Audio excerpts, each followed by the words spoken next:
Yeah, this is Tuesday, the 16th of February. It's 2 below zero outside. Might notice the house is kind of dark again. There's no electric lights because the power's off.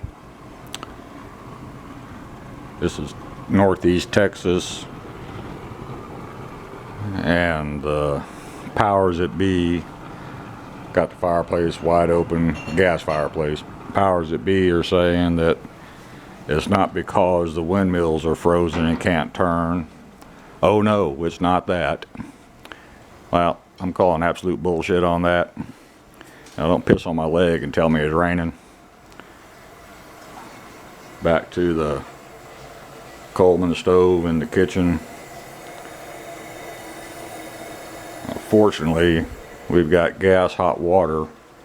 It still functions, but no blower means no central heat. Part of it.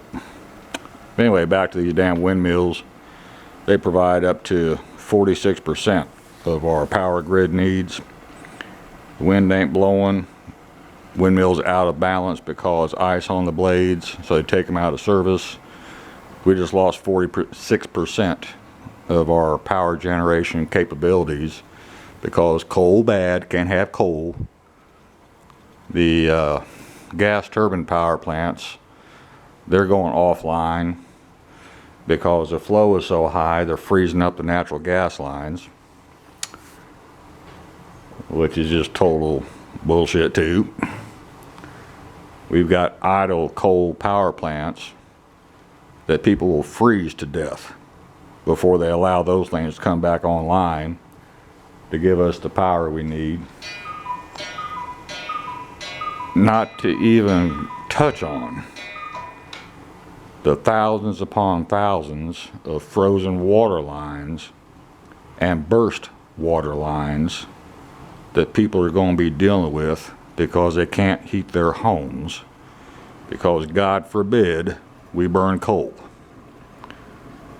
And then they say, like I touched on just a second ago, it's not the wind power loss that's causing this. That is absolute horseshit. Now, wind and solar is not reliable, period. Coal, natural gas, nuclear is reliable. But we can't have that. So anyway, power's been off 45 minutes.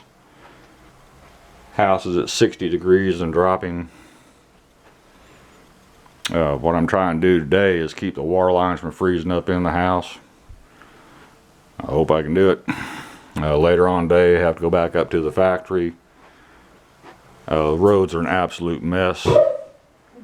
And we've got an ice storm coming tonight.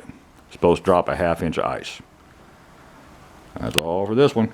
Thank you.